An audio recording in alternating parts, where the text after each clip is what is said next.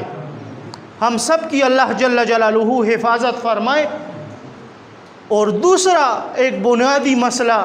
غیبت کا، یہ غیبت کا یہ مسئلہ جو بالکل عام ہو چکا ہے، اکثر جمعوں میں اس پر بات ہوتی ہے، لیکن خلاصتاً ایک بات کرتا ہوں۔ خلاصتاً یہ بات ہے، غیبت ایک شخص کی ہے تم نے، اگر اس شخص کو پتہ نہیں چلا، اگر اس شخص کو پتہ نہیں چلا پھر تو تمہاری چپکے سے دعا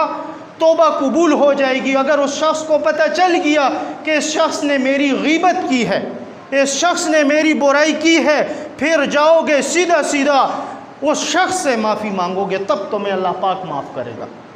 تب تمہیں اللہ پاک معاف کرے گا۔ اگر تم 100 سال لگے رہو اور یہ کہتے رہو کہ میری توبہ میری توبہ، اور اس شخص کو پتہ ہے کہ تم نے یہ گناہ کیا ہے، تم نے میری غیبت کی ہے، تو یاد رکھو یہ غیبت کرنا یہ بڑا خطرناک جرم اور گناہ ہے، یہ بے انتہا خطرناک بیماری ہے۔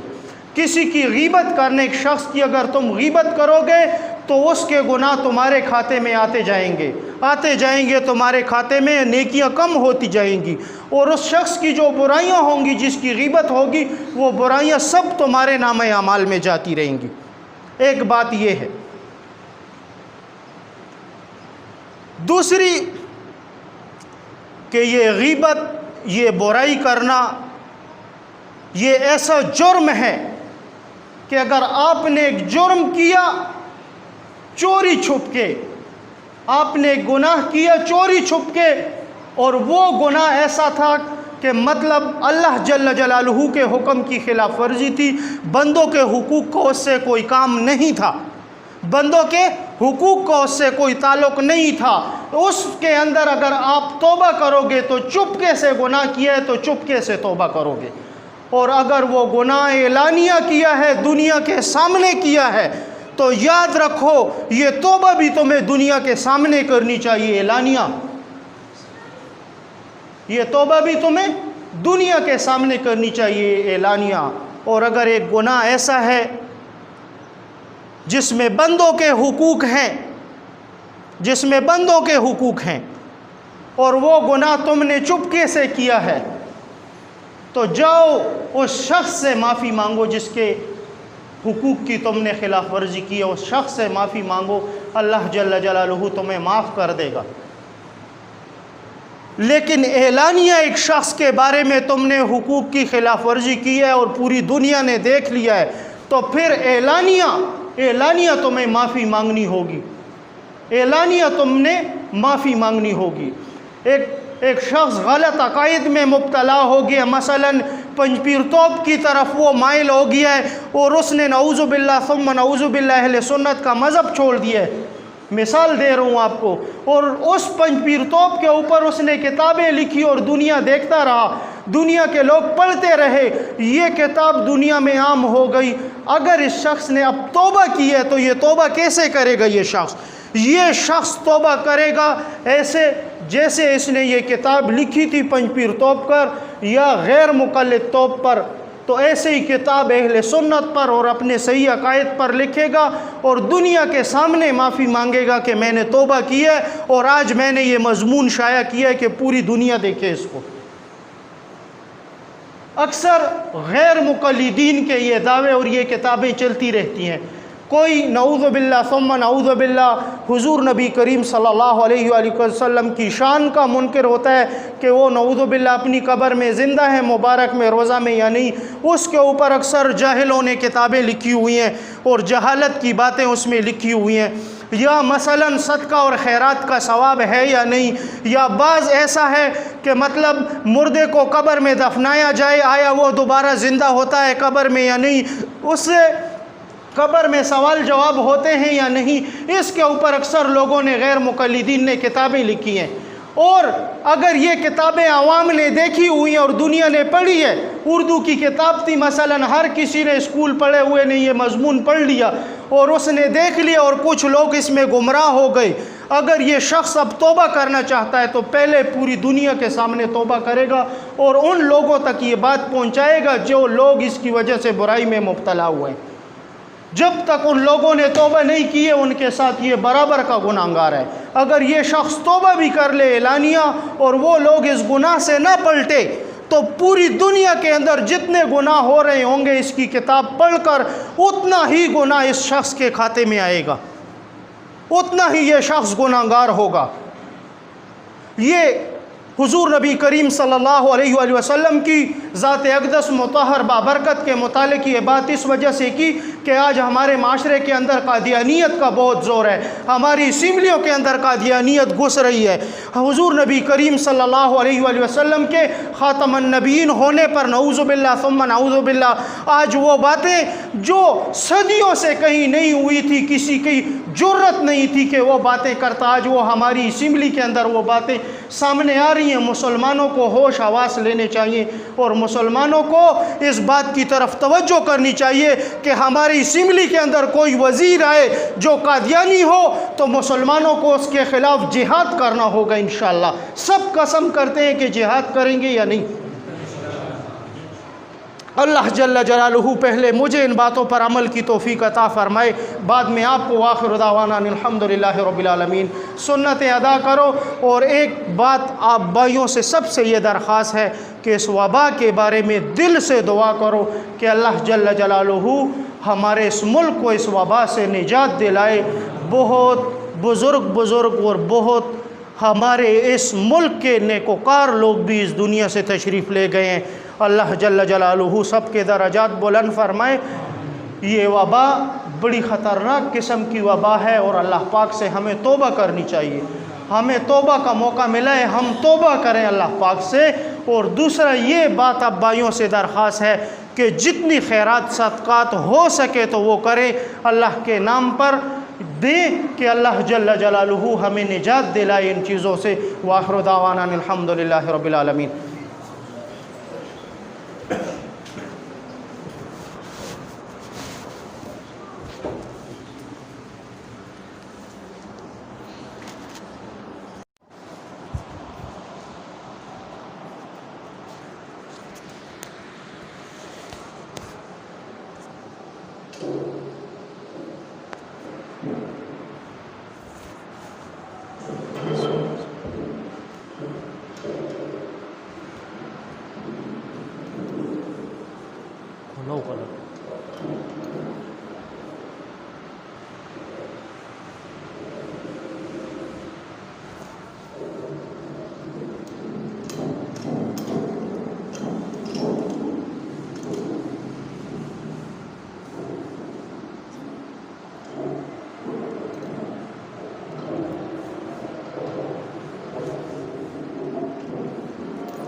الحمدللہ وکفا والصلاة والسلام علی من لا نبی بعدہ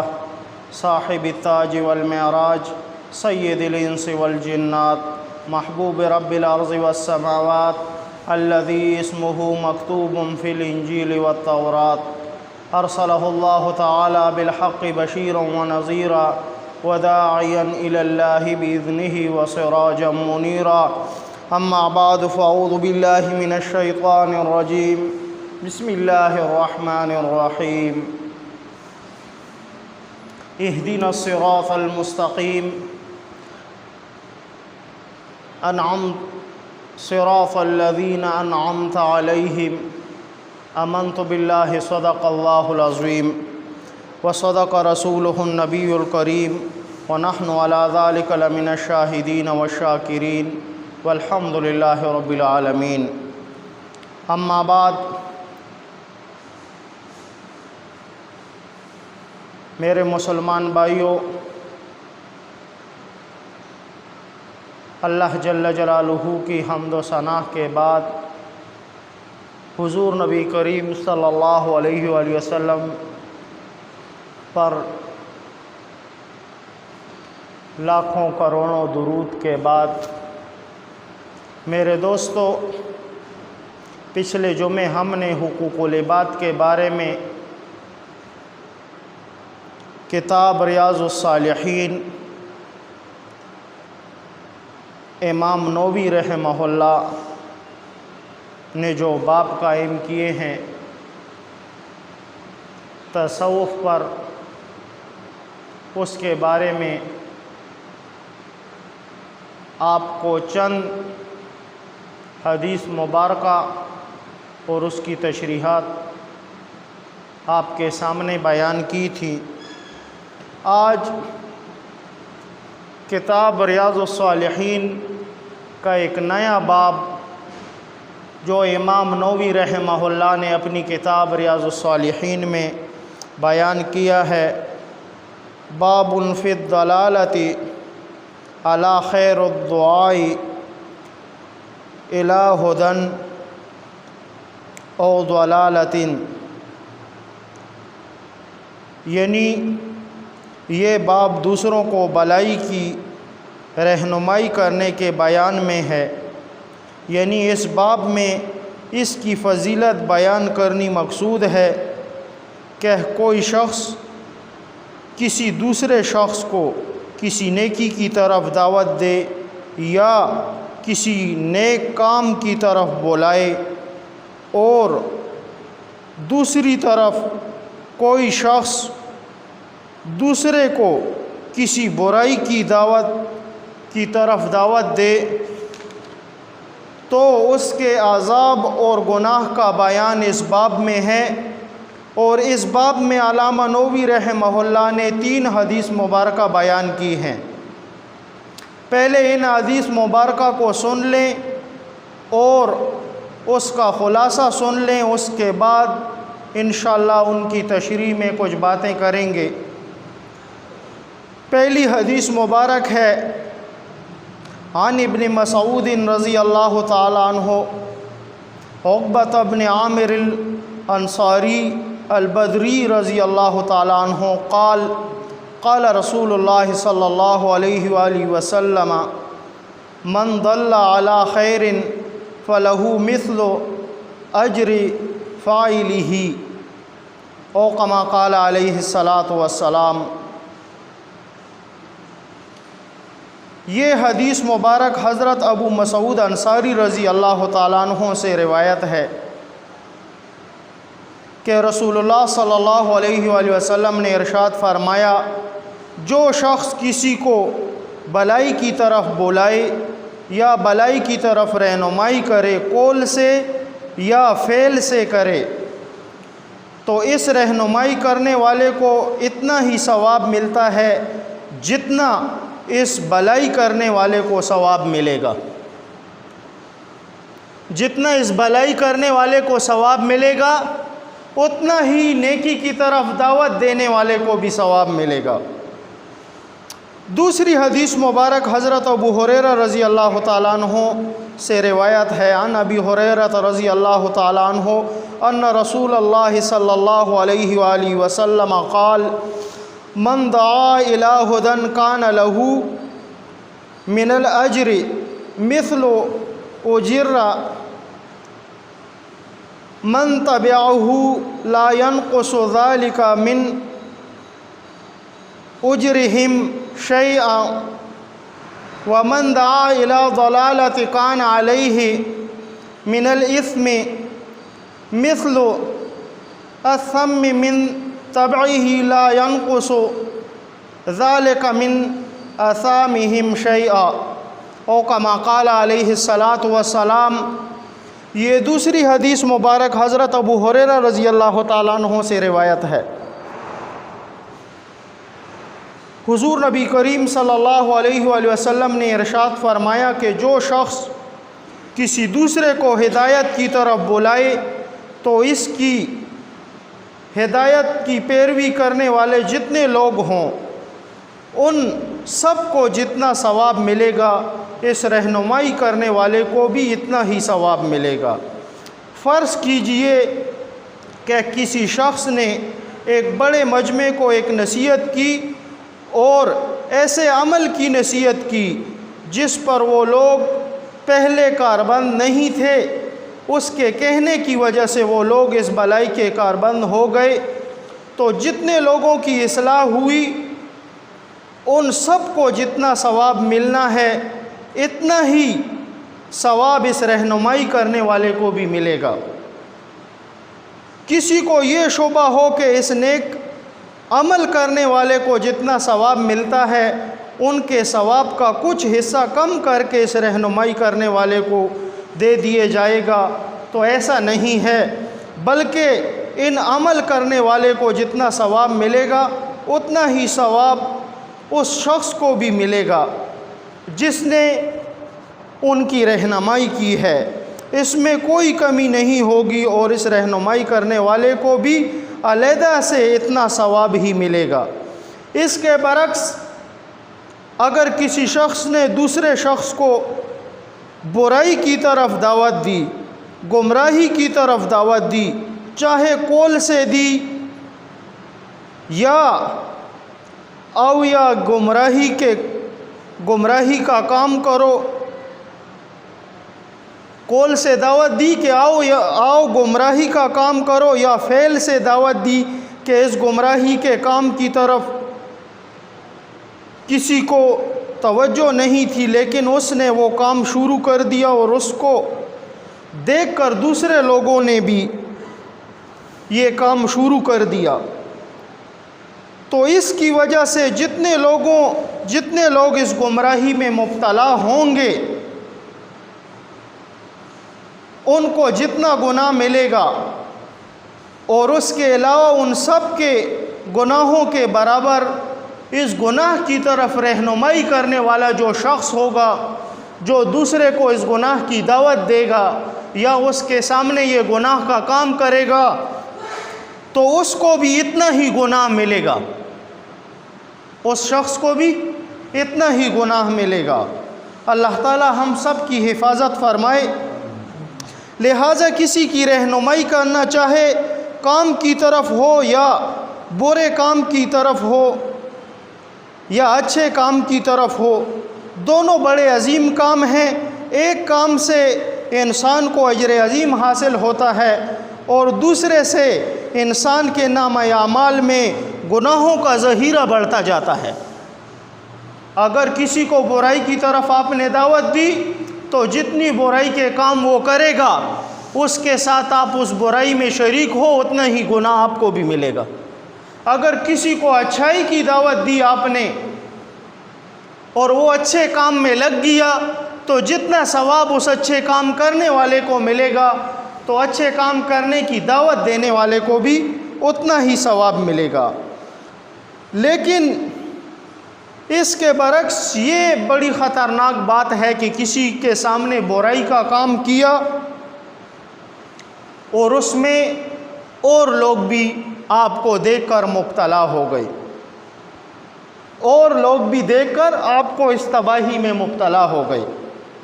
تو یہ بے انتہا خطرناک بات ہے۔ دنیا کی چند مثالیں آپ کو برائی کی دے دوں۔ مثلاً معاشرے میں ہمارے جو عام ہے وہ کیا ہے؟ بجلی کا کنڈا لگانا۔ بجلی کا کنڈا ایک شخص نے لگایا ہے پہلی مرتبہ، اس سے پہلے اس علاقے میں بجلی کا کنڈا نہیں تھا اور نہ کسی کی توجہ تھی اس کی طرف،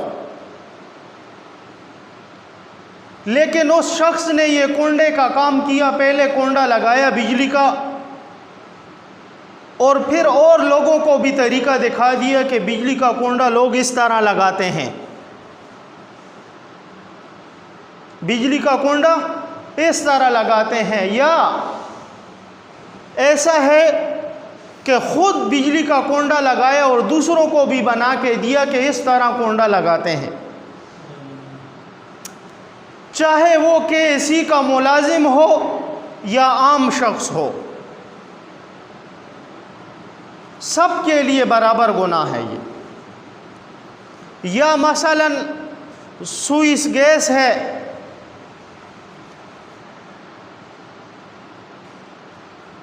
اس کی چوری کا کسی کو پتہ نہیں ہے کہ کس طریقے سے اس کی چوری ہوتی ہے، لیکن ایک شخص ہے اس نے اس چوری کی بنیاد رکھ دی، اوروں کو طریقہ دکھا دیا، اوروں کو طریقہ دکھا دیا کہ اس طریقے سے یہ کرتے ہیں، تو خود بھی گناہ ملے گا اور جو لوگ گناہ کریں گے ان کے ساتھ گناہ میں یہ بھی شریک ہوگا. جیسے معاشرے کے اندر کسی کو پتہ نہیں ہے کہ شراب کیا چیز ہے، شراب ہے تو حرام، اس کی حرمت کا ذکر ہے قرآن کریم میں اور حدیث مبارکہ میں، لیکن معاشرے میں کسی کو پتہ نہیں تھا، ایک شخص نے شراب پینی شروع کر دی، ایک شخص نے شراب پینی شروع کر دی اور لوگوں کو دکھاتا رہا کہ اس میں دیکھو تمہیں نشہ چڑھے گا اور یہ ہوگا اور وہ ہوگا تم، تو اس کے ساتھ لوگوں کو یہ دعوت بھی پھیلا دی اس نے. اب اس شراب پینے والے نے جتنا گناہ کیا ہے اور لوگ پیتے رہیں گے، اس شخص کو برابر کا گناہ ملے گا اس کا، یہ بھی ان کے ساتھ گناہوں میں شریک ہو گیا. یا مثلا سود حرام ہے، اللہ پاک نے قرآن کریم میں اس کی حرمت کا ذکر کیا ہے، لیکن ایک شخص اٹھا اور اس نے معاشرے کے اندر سود کا کام کیا اور اس نے کہا کہ اس میں یہ بچت ہے، یہ بچت ہے اور اس کے یہ فائدے اور یہ ہے یہ ہے. ظاہراً انسان کو فائدہ لگتا ہے، باطن میں یہ کیا ہے؟ باطن میں یہ کفر ہے، باطن میں کفر ہے یہ. لیکن ایک شخص نے یہ کام شروع کر دیا اور اوروں کو دعوت دے دی، اوروں کو دعوت دے دی اور لوگ بھی یہ کام کرنے لگ گئے، تو جتنے لوگ اس گناہ میں مبتلا ہوں گے وہ شخص ان کے ساتھ شریک ہوگا. جیسے آج کل ہمارے معاشرے کے اندر بیمہ پالیسیوں والے یہ گھروں پر گھومتے پھرتے ہیں کہ تم یہ کرا لو، یہ پالیسی کرا لو، وہ پالیسی کرا لو، اور پھر ان کے پاس جعلی فتوے بھی ہوتے ہیں، جعلی فتوے لکھائے ہوتے ہیں، انہوں نے کچھ پیسے میں سے دے کر وہ فتوے ہوتے ہیں ان کے پاس کہ دیکھو تمہارے مفتیوں نے اس پر فتویٰ دیا ہے کہ یہ بیمہ پالیسی تو حلال ہے، حالانکہ سراسر کام سود کا ہوگا. قرآن کریم میں اللہ پاک نے سود کو حرام قرار دیا ہے، اور یہ شخص نعوذ باللہ کہے گا کہ نہیں یہ پالیسی کر لو، اس پر تو مفتیوں نے فتویٰ دیا اور یہ وہ، حالانکہ حقیقت میں کسی مفتی نے فتویٰ نہیں دیا ہوگا، جھوٹ ہوگا وہ، اور جھوٹے فتوے انہوں نے بنائے ہوں گے، لیکن علماء کی طرف اس کو منسوب کر کے لوگوں کو اس سود میں مبتلا کرنے کی کوشش کریں گے، لوگوں کو اس کی طرف دعوت دینے لگیں گے، حالانکہ یہ سراسر قرآن کریم کی آیات کا انکار ہوا. قرآن میں اللہ پاک نے فرما دیا کہ سود حرام ہے، اور یہ شخص لوگوں کو دعوت دے رہا ہے کہ تم آؤ یہ پالیسی پکڑو اور وہ پکڑو، تمہیں یہ فائدہ ملے گا اور وہ فائدہ ملے گا، اور دیکھو میرے پاس تو مفتیوں کے فتوے ہیں، حالانکہ قطعاً یہ کام جائز نہیں ہے، اور سراسر یہ قرآن کریم کی آیات کریمہ کی خلاف ورزی ہے کہ اللہ پاک نے سود کو حرام قرار دیا اور تم لوگوں پر حلال کر رہے ہو. تو یہ سراسر قرآن کریم کی آیات کا انکار ہوا. جیسے جو غیر مذہب لوگ ہیں نعوذ باللہ خنزیر کا گوشت کھاتے ہیں، حالانکہ اس کو اللہ پاک نے حرام قرار دیا خنزیر کو، لیکن وہ لوگ تمہیں کہیں گے آخر اس کے کھانے میں کون سی برائی ہے کہ تم لوگ نہیں کھاتے، اس کے نقصان کیا ہے کہ تم لوگ نہیں کھاتے. سب سے بڑا نقصان اس کا یہ ہے کہ اللہ پاک نے ایک چیز کو حرام قرار دے دیے، اس سے بڑا نقصان دوسرا نہیں ہے کہ انسان اس کا استعمال کرے. اور انسان کے لیے یہ مفید نہیں ہوگا، اس لیے اللہ پاک نے اسے حرام قرار دیا ہے۔ لیکن ہمیں ان باتوں کے اندر جانے کی ہمارے لیے کوئی گنجائش نہیں۔ اللہ پاک نے ایک حکم دے دیا کہ یہ چیز حرام ہے تو حرام ہے، اس کے اندر تحقیقات کی ضرورت ہمیں نہیں، ہمیں اس چیز کا اختیار نہیں ہے کہ ہم اس کے اندر تحقیقاتیں کریں کہ کیوں حرام ہے اور کس وجہ سے حرام ہے۔ ہم اللہ کے بندے ہیں، ہمارا وہ رب ہے، ہمارا خالق مالک وہ ہے، ہم اس کے حکم پر چلیں گے، ہم اس کی مانیں گے، اور اس کے محبوب آقا علیہ الصلوۃ والسلام نے جو حکم ہمیں فرمائے اپنی حدیث مبارکہ میں، ہم ان پر عمل کریں گے۔ اپنے دماغ کا استعمال ہم ان چیزوں میں نہیں کریں گے۔ عرض یہ تھی کہ برائی کی طرف دعوت دینے والا، برائی کی طرف دعوت دینے والا یہ بھی اتنا ہی گناہگار ہوگا جتنا برائی کا کام کرنے والا ہوگا۔ شیخ الاسلام حضرت مفتی تقی عثمانی صاحب دامت برکاتہم العالیہ اپنی کتاب اصلاحی خطبات میں اس بارے میں لکھتے ہیں، اس حدیث مبارکہ کی تشریح میں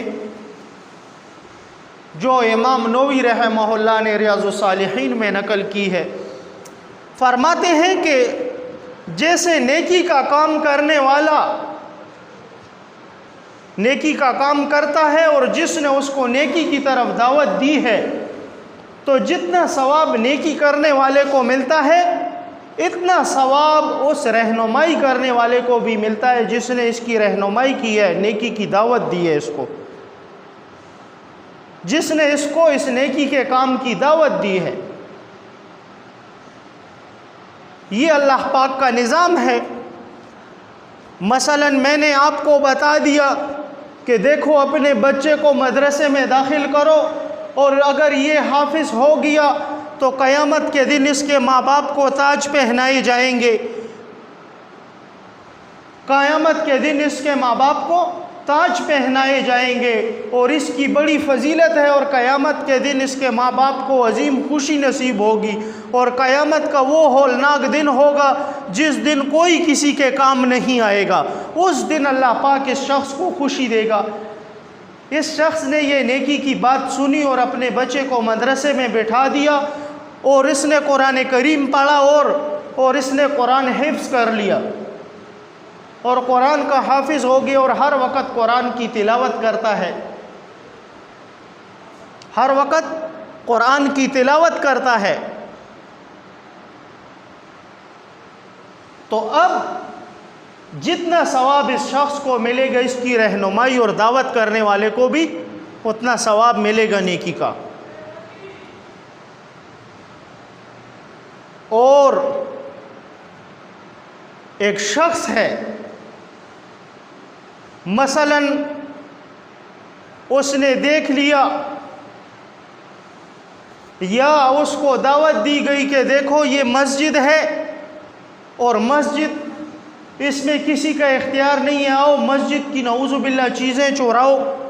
مسجد میں نعوذ باللہ چپل چوراؤ، مسجد کی پانی کی ٹوٹیاں چوراؤ۔ اس شخص نے یہ دعوت دیکھ لی کہ بس یہ تو تیار کام ہے اور تیار پیسے ہیں، آؤ اس میں تو نہ کوئی رکاوٹ ہے نہ کچھ ہے، یا دوسرے کے گھر میں ڈاکہ ڈالو، تو وہ اس کام کا عادی ہو گیا۔ اب یہ دونوں اس گناہ میں برابر شریک ہیں، اب یہ دونوں اس گناہ میں برابر شریک ہیں۔ اور اگر ایک نیکی کا کام ہے، مثلا جمعے کا دن ہے، ایک شخص آیا، اس نے اللہ کے گھر کی صفائی کی، مسجد کو دھویا اور صفائی کی، پوری اچھی طرح سے مسجد کی صفائی کر دی، جمعے کا دن ہے۔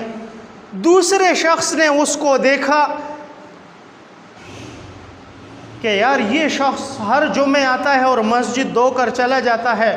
اگلے جمعے میں بھی ارادہ کرتا ہوں میں بھی آؤں گا اور یہ مسجد دوں گا۔ تمہارے نیک کام کی وجہ سے اس شخص پر جو اثر پڑا ہے، تو اتنا ہی ثواب تمہیں اس کا بھی ملے گا، نیکی کے کام کرنے والے کو، دعوت دینے والے کو بھی اتنا ہی نیکی کا ثواب ملے گا۔ اسی طرح ہمارے معاشرے کے اندر سود کا جو نظام عام ہو چکا ہے، میڈیا پر عام طریقے سے کہا جاتا ہے کہ آج کل پاکستان میں سود کی شرح اتنی بڑھ گئی ہے اور اتنی کم ہو گئی ہے، حالانکہ ہمارا یہ ملک بنا تھا لا الہ الا اللہ محمد الرسول اللہ صلی اللہ علیہ وآلہ وسلم کے نام پر، اس نام سے بنا تھا جس کی خاطر اللہ پاک نے کل کائنات کو پیدا فرمایا اور اپنی خدائی کے چرچے عام کیے، لیکن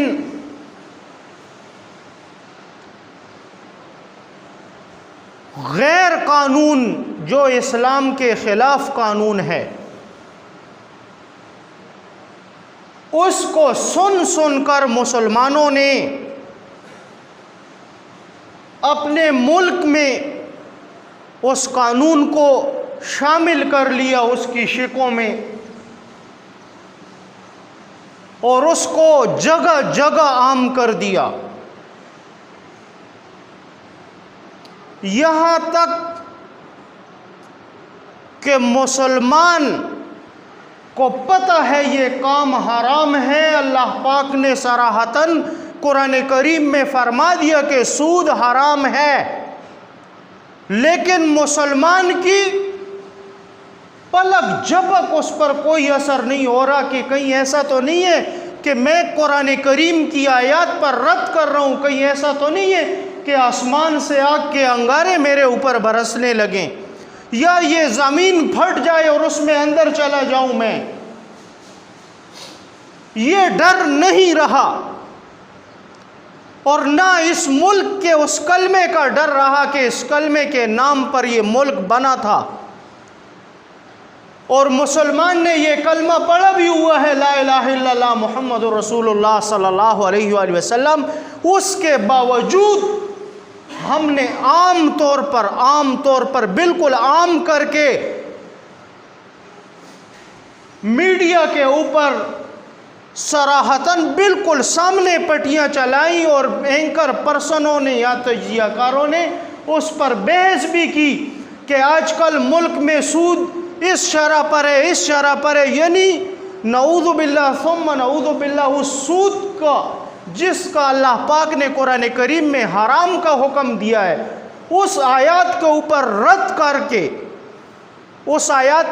رد کر کے میڈیا کے اوپر عام مسلمانوں کو بتایا جاتا ہے کہ اس سال فلاں کی سود کی شرح یہ اور فلاں کی سود کی شرح یہ،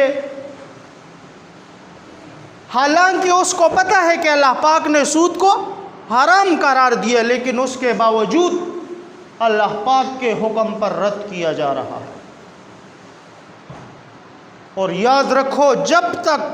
اللہ پاک کے حکموں کی ایسی نافرمانی کی جائے گی اور قرآن کریم کی آیات کریمہ پر رد کیا جائے گا تو پھر ہمیں تباہیوں کا سامنا کرنا پڑے گا،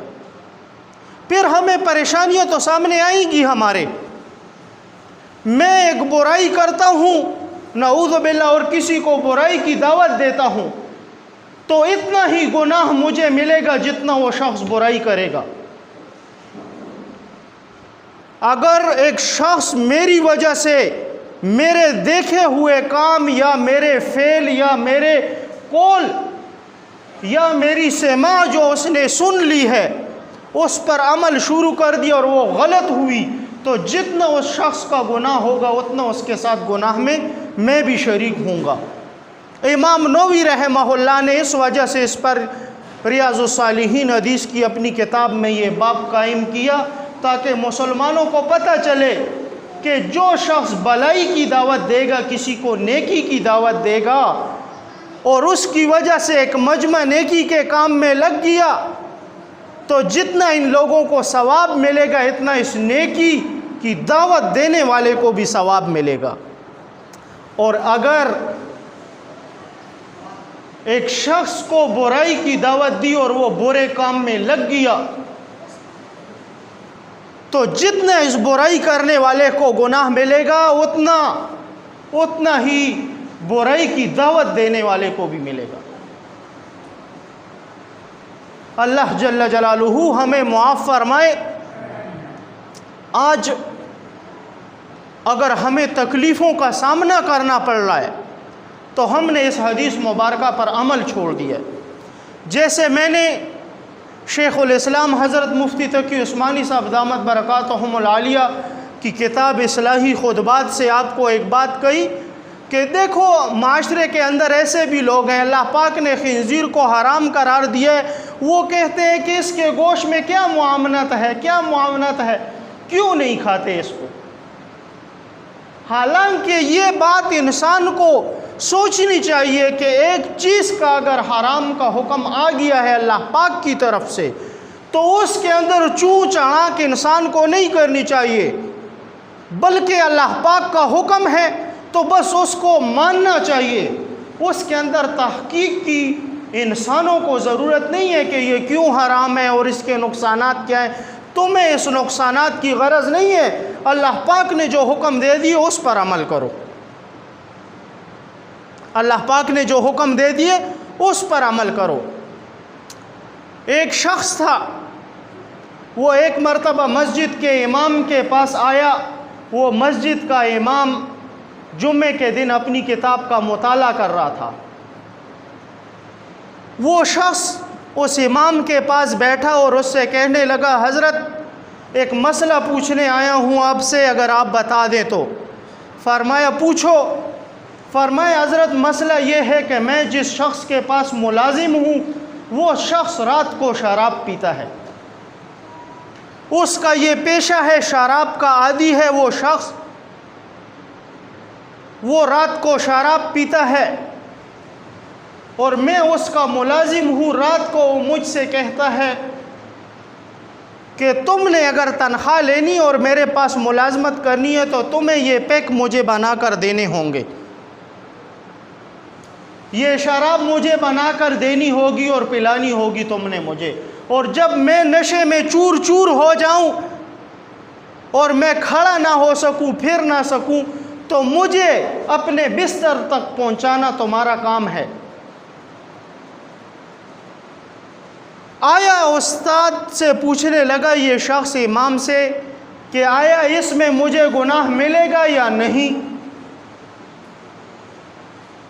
تو اس استاد نے اسی حدیث کے باب میں اسے کہا کہ جتنا اس شراب پینے والے کو گناہ ملے گا اتنا ہی تمہیں بھی ملے گا،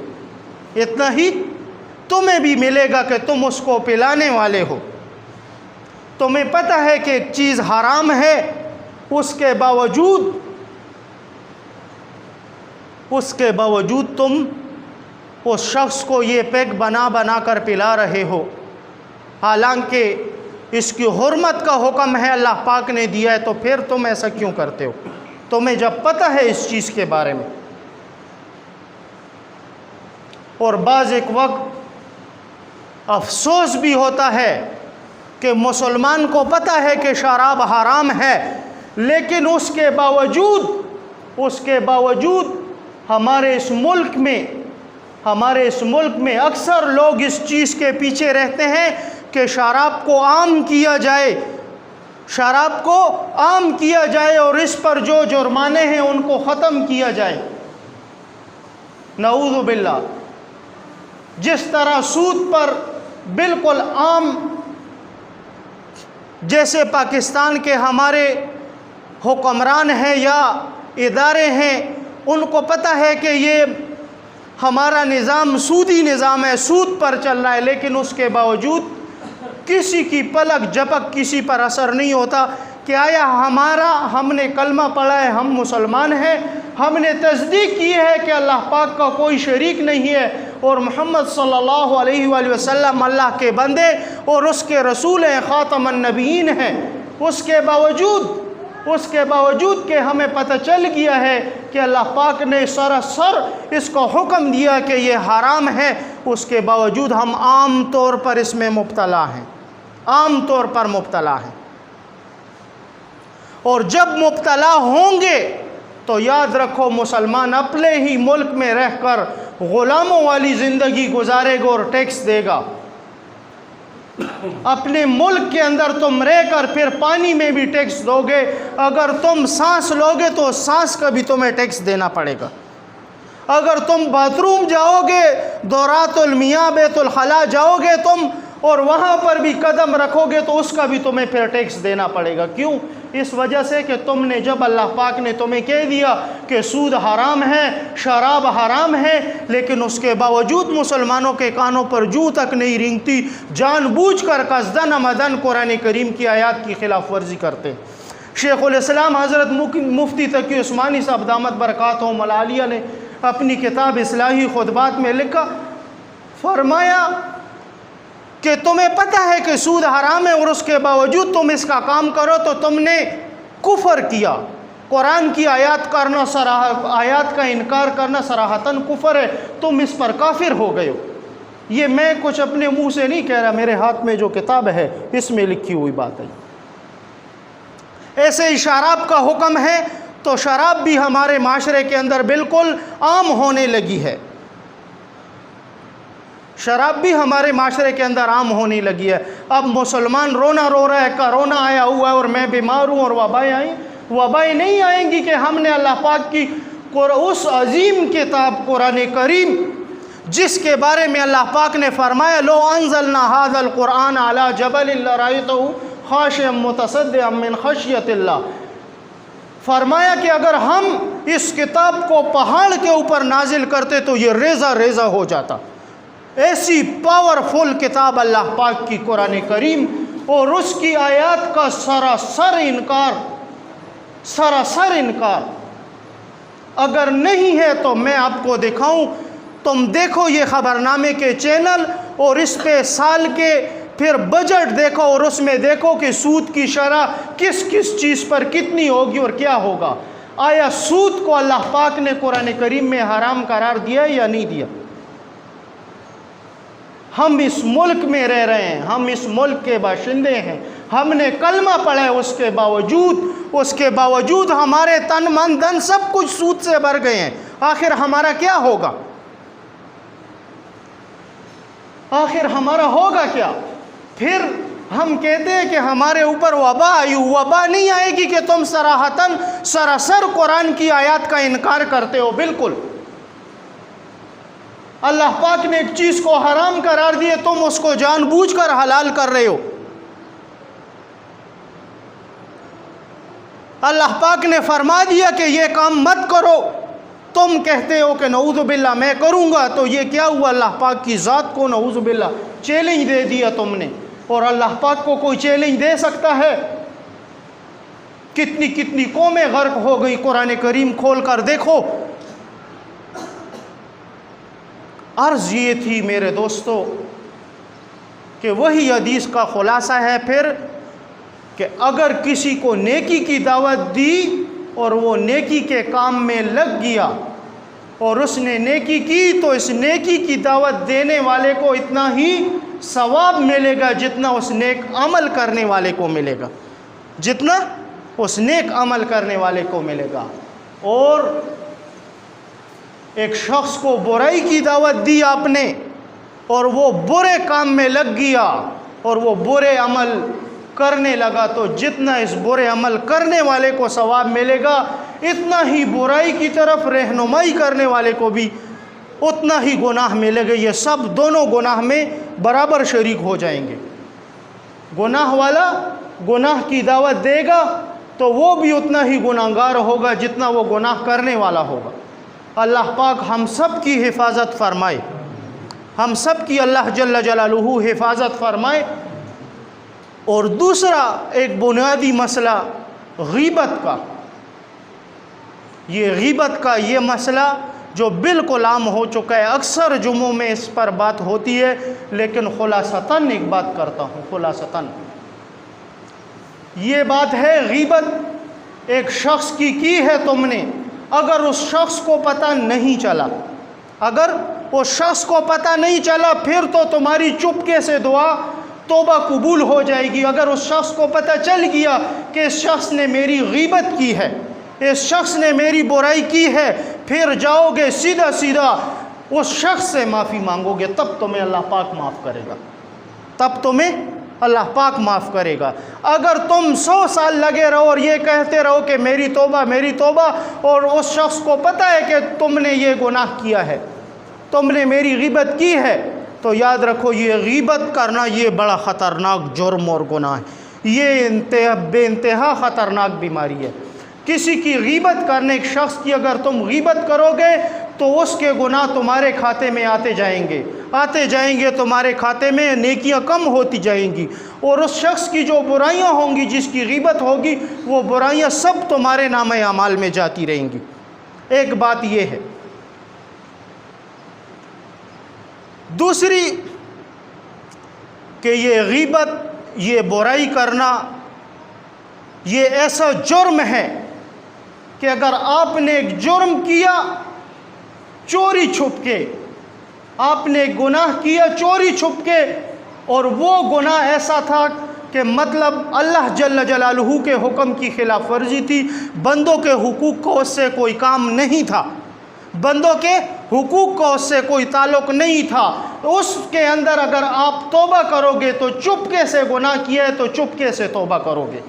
اور اگر وہ گناہ اعلانیہ کیا ہے، دنیا کے سامنے کیا ہے، تو یاد رکھو یہ توبہ بھی تمہیں دنیا کے سامنے کرنی چاہیے، اعلانیہ، یہ توبہ بھی تمہیں دنیا کے سامنے کرنی چاہیے، اعلانیہ۔ اور اگر ایک گناہ ایسا ہے جس میں بندوں کے حقوق ہیں، جس میں بندوں کے حقوق ہیں، اور وہ گناہ تم نے چپکے سے کیا ہے، تو جاؤ اس شخص سے معافی مانگو جس کے حقوق کی تم نے خلاف ورزی کی ہے، اس شخص سے معافی مانگو، اللہ جل جلالہ تمہیں معاف کر دے گا۔ لیکن اعلانیہ ایک شخص کے بارے میں تم نے حقوق کی خلاف ورزی کی ہے اور پوری دنیا نے دیکھ لیا ہے، تو پھر اعلانیہ تمہیں معافی مانگنی ہوگی، اعلانیہ تم نے معافی مانگنی ہوگی۔ ایک شخص غلط عقائد میں مبتلا ہو گیا، مثلا پنج پیر توپ کی طرف وہ مائل ہو گیا ہے، اور اس نے نعوذ باللہ ثم نعوذ باللہ اہل سنت کا مذہب چھوڑ دیا ہے، مثال دے رہا ہوں آپ کو، اور اس پنج پیر توپ کے اوپر اس نے کتابیں لکھی اور دنیا دیکھتا رہا، دنیا کے لوگ پڑھتے رہے، یہ کتاب دنیا میں عام ہو گئی۔ اگر اس شخص نے اب توبہ کی ہے تو یہ توبہ کیسے کرے گا؟ یہ شخص توبہ کرے گا ایسے جیسے اس نے یہ کتاب لکھی تھی پنج پیر توپ پر یا غیر مقلد توپ پر، تو ایسے ہی کتاب اہل سنت پر اور اپنے صحیح عقائد پر لکھے گا، اور دنیا کے سامنے معافی مانگے گا کہ میں نے توبہ کی ہے اور آج میں نے یہ مضمون شائع کیا ہے کہ پوری دنیا دیکھے اس کو۔ اکثر غیر مقلدین کے یہ دعوے اور یہ کتابیں چلتی رہتی ہیں، کوئی نعوذ باللہ ثم نعوذ باللہ حضور نبی کریم صلی اللہ علیہ وآلہ وسلم کی شان کا منکر ہوتا ہے کہ وہ نعوذ باللہ اپنی قبر میں زندہ ہے، مبارک میں، روزہ میں یا نہیں، اس کے اوپر اکثر جاہلوں نے کتابیں لکھی ہوئی ہیں اور جہالت کی باتیں اس میں لکھی ہوئی ہیں، یا مثلا صدقہ اور خیرات کا ثواب ہے یا نہیں، یا بعض ایسا ہے کہ مطلب مردے کو قبر میں دفنایا جائے، آیا وہ دوبارہ زندہ ہوتا ہے قبر میں یا نہیں، اس سے قبر میں سوال جواب ہوتے ہیں یا نہیں، اس کے اوپر اکثر لوگوں نے غیر مقلدین نے کتابیں لکھی ہیں۔ اور اگر یہ کتابیں عوام نے دیکھی ہوئی ہیں اور دنیا نے پڑھی ہے، اردو کی کتاب تھی مثلا، ہر کسی نے اسکول پڑھے ہوئے نے یہ مضمون پڑھ لیا اور اس نے دیکھ لیا اور کچھ لوگ اس میں گمراہ ہو گئے، اگر یہ شخص اب توبہ کرنا چاہتا ہے تو پہلے پوری دنیا کے سامنے توبہ کرے گا اور ان لوگوں تک یہ بات پہنچائے گا جو لوگ اس کی وجہ سے برائی میں مبتلا ہوئے ہیں۔ جب تک ان لوگوں نے توبہ نہیں کی ہے ان کے ساتھ یہ برابر کا گناہگار ہے۔ اگر یہ شخص توبہ بھی کر لے اعلانیہ اور وہ لوگ اس گناہ سے نہ پلٹے تو پوری دنیا کے اندر جتنے گناہ ہو رہے ہوں گے اس کی کتاب پڑھ کر اتنا ہی گناہ اس شخص کے کھاتے میں آئے گا، اتنا ہی یہ شخص گناہگار ہوگا۔ یہ حضور نبی کریم صلی اللہ علیہ وآلہ وسلم کی ذات اقدس مطہر بابرکت کے متعلق یہ بات اس وجہ سے کی کہ آج ہمارے معاشرے کے اندر قادیانیت کا بہت زور ہے، ہماری اسمبلیوں کے اندر قادیانیت گھس رہی ہے۔ حضور نبی کریم صلی اللہ علیہ وآلہ وسلم کے خاتم النبیین ہونے پر نعوذ باللہ ثم نعوذ باللہ آج وہ باتیں جو صدیوں سے کہیں نہیں ہوئی تھی، کسی کی جرت نہیں تھی کہ وہ باتیں کرتا، آج وہ ہماری اسمبلی کے اندر وہ باتیں سامنے آ رہی ہیں۔ مسلمانوں کو ہوش حواس لینے چاہیے اور مسلمانوں کو اس بات کی طرف توجہ کرنی چاہیے کہ ہماری اسمبلی کے اندر کوئی وزیر آئے جو قادیانی ہو تو مسلمانوں کو اس کے خلاف جہاد کرنا ہوگا انشاءاللہ۔ سب قسم کرتے ہیں کہ جہاد کریں گے یا نہیں؟ اللہ جل جلالہ پہلے مجھے ان باتوں پر عمل کی توفیق عطا فرمائے، بعد میں آپ کو۔ آخر دعوانا الحمدللہ رب العالمین۔ سنتیں ادا کرو، اور ایک بات آپ بھائیوں سے سب سے یہ درخواست ہے کہ اس وبا کے بارے میں دل سے دعا کرو کہ اللہ جل جلالہ ہمارے اس ملک کو اس وبا سے نجات دلائے۔ بہت بزرگ اور بہت ہمارے اس ملک کے نیکوکار لوگ بھی اس دنیا سے تشریف لے گئے ہیں۔ اللہ جل جلالہ سب کے درجات بلند فرمائے۔ یہ وبا بڑی خطرناک قسم کی وبا ہے، اور اللہ پاک سے ہمیں توبہ کرنی چاہیے۔